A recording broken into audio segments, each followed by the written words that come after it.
अस्सलाम वालेकुम नाज़रीन, मैं हूं आपका होस्ट अब्दुल करीम डायरी और आप देख रहे हैं मेरा YouTube channel inside the news. नाज़रीन, आज मैं दो टॉपिक्स पर आपसे बात करूंगा और बिल्कुल शॉर्ट ही टॉपिक पर बात करूंगा और शॉर्ट ड्यूरेशन होगी। जैसे कि आपको पहले भी पता है कि मैं जो वीडियोस बनाता हूं वो बिल्कुल शॉर्ट ही होती है। दूसरे यूट्यूबर्स की तरफ से तरह जो है हमें लॉन्ग टर्म में नहीं जाता, शॉर्ट बनाता हूं। तो आज मैं शॉर्ट ही वीडियो बनाऊंगा, लेकिन बात करूंगा दो टॉपिक्स पर। तो चलता हूं मैं टॉपिक की तरफ। एक तो एक ख़बर चल रही है कि आसिफ अली जरदारी साहब और जो नवाज़ शरीफ साहब हैं उनके दोनों के दरमियान जो है टेलीफोनिक गुफ्तगू हुई है। उस हवाले से मैं बात करूंगा कि वो जो टेलीफोनिक गुफ्तगू हुई है वो ख़बर जो है वो अब क्यों ब्रेक हो रही है। तो मैं आपको बताऊंगा कि ये कब की ख़बर है और क्यों ख़बर अभी ब्रेक हो रही है। तो दूसरी टॉपिक जो है मैं आपसे शेयर करूंगा कि सनाउल्लाह शहर के हवाले से जो बदनाम ज़माना डाकू है, जो गिरफ़्तार हो चुका है, जो सरेंडर हो चुका है। मैं तो उसको यही कहूँगा कि सरेंडर हो चुका है। ये मैं पूरे कल मैंने एक वीडियो अपलोड की थी और उसमें मैंने खुद कहा था कि उन्होंने सरेंडर किया हुआ है। तो आज भी मैं इसी टॉपिक पर बात करूंगा और उसके साथ साथ जो पीछे जो दो औरतें भी थी उनके साथ, वो कौन थी वो भी आपको मैं बताऊंगा। चलते हुए पहले मैं पॉलिटिकल टॉपिक जो है मैं उस पर बात करूंगा। आसिफ अली जरदारी साहब और नवाज़ शरीफ साहब के दरमियान जो टेलीफोनिक रब्ता हुआ है वो कब हुआ था। तो नाज़रीन, आपको पता है कि मैं जो अंदर की बात है इनसाइड द न्यूज़ की जो तरफ से जो मैं आपको ख़बर देता हूँ वो एग्जिट क्लियर भी होती है और जितनी भी मैंने प्रेडिक्शंस वगैरह निकाली, जितनी भी मैंने आपको इन्फॉर्मेशन दी है वो बिल्कुल दुरुस्त साबित हुई है। तो मैं आपको बताता चलूँ कि सदर आसिफ अली जरदारी साहब और उसके साथ साथ जो नवाज़ शरीफ साहब के दरमियान जो टेलीफोनिक गुफ्तगू हुई है उस पर गुफ्तगू यही हुई है कि आपको मैं वेलकम करता हूँ पाकिस्तान में आने में, और आप जो हैं एक बार फिर जो हैं खुलकर अपनी पार्टी को अपने पैरों पर जो हैं लेके आएँ, और आपको मेहनत करनी पड़ेगी और आपके साथ जो पंजाब की आवाम है वो आपके साथ भी हैं। और हम पीपल्स पार्टी भी चाहती है कि हर हर तंज़ीम के लिए, हर जमात के लिए दरवाज़े खुले हुए हैं और हर तंज़ीम से पीपल्स पार्टी बात करती हैं।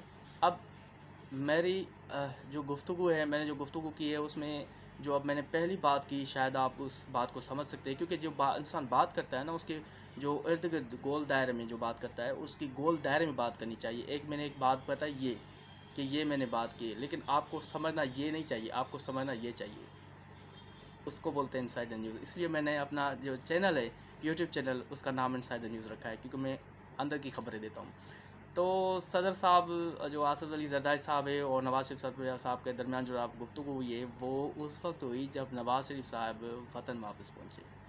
उसी दिन की ये ख़बर है और उसी दिन की ये ख़बर है। उसी दिन आसिफ अली जरदारी साहब ने नवाज़ शरीफ साहब को जो है वतन आने पर जो है फ़ोन करके मुबारकबाद दी है कि आप आए हैं, हमें खुशी हुई है और हम दोनों मिलकर काम करेंगे मुल्क की मईशत के हवाले से।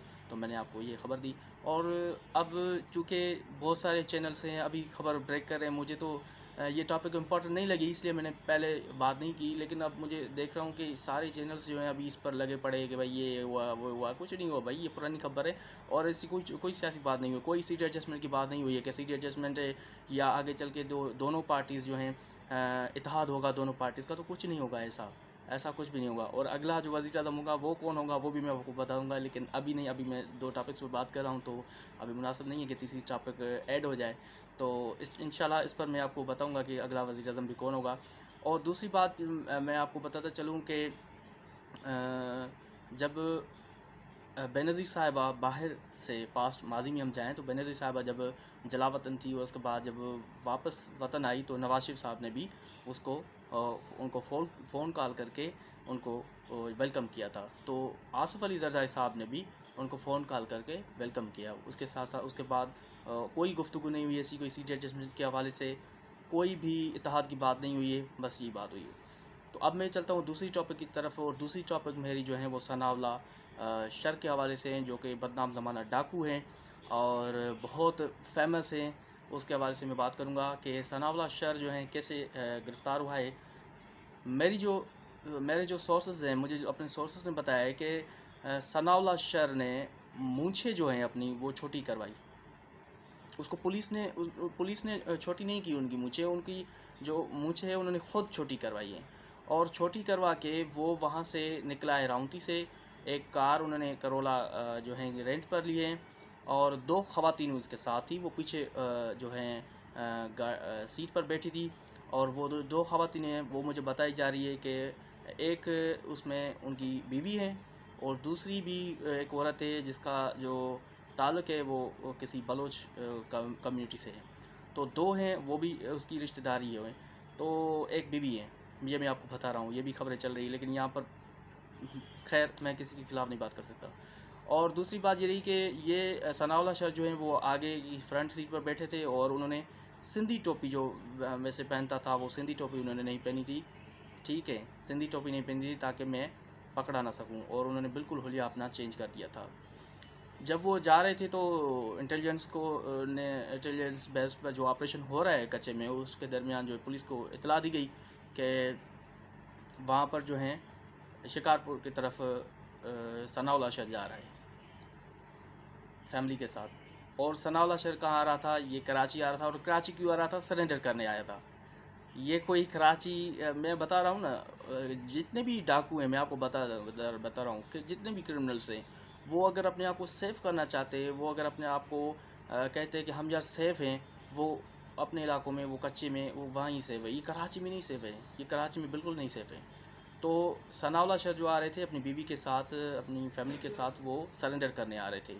तो खैर अब चूँकि वहाँ पर ये चीज़ हुई तो उन्होंने ख़ुद ही सरेंडर कर दिया। उनको गिरफ़्तार नहीं किया गया, उनको कुछ भी नहीं किया गया, उन्होंने ख़ुद सरेंडर किया है। और इत्तलात ये आ रही है कि रेंजर्स के थ्रू भी हो सकता है कि उन्होंने गिरफ़्तारी दे दी हो अपनी। तो ये चीज़ मैंने आपको बतानी थी। और दो टॉपिक्स थी जो मैंने आपको बताई, जो जिसको क्योंकि किसी चीज़ का इल्म नहीं, वो ये वीडियो देख सकता है। और मैं ऐसे हवा में फ़ायर नहीं करता हूँ, क्योंकि मेरी जितनी भी प्रेडिक्शन से वो सही साबित हुई, और मैं बिल्कुल हक़ाइक़ के साथ और बिल्कुल सर्चिंग करके जो है, रिसर्च करके मैं टॉपिक्स पर बात करता हूँ। तो अगली भी मैं वीडियो बनाऊँगा और आपको बताऊँगा कि अगला वज़ीर-ए-आज़म कौन है, क्योंकि इलेक्शन में तो बहुत बड़ा टाइम है, अभी तो बहुत इलेक्शन में काम है। अभी जलसे होंगे, जुलूस होंगे, रैलियाँ होंगी, एक दूसरे को गालियाँ देंगे ये लोग, और सियासी जमातों का एक दूसरे से टकराव होगा, बड़ी लड़ाई होगी, बड़ी जंग होगी, बड़े स्टेटमेंट्स आएंगे। पहले कुछ और स्टेटमेंट्स थे, अब कुछ और स्टेटमेंट्स आएंगे। तो मैं बताऊंगा कि अगला वज़ीर-ए-आज़म कौन होगा, और वो वज़ीर-ए-आज़म आप नाम लिख कर मैं आपको बताऊंगा कि कौन होगा, और फैक्ट एंड फाइंडिंग के से हिसाब से बताऊंगा कि कौन वज़ीर-ए-आज़म होगा। तो खैर इसके साथ मुझे दीजिए इजाज़त। अल्लाह हाफ़िज़।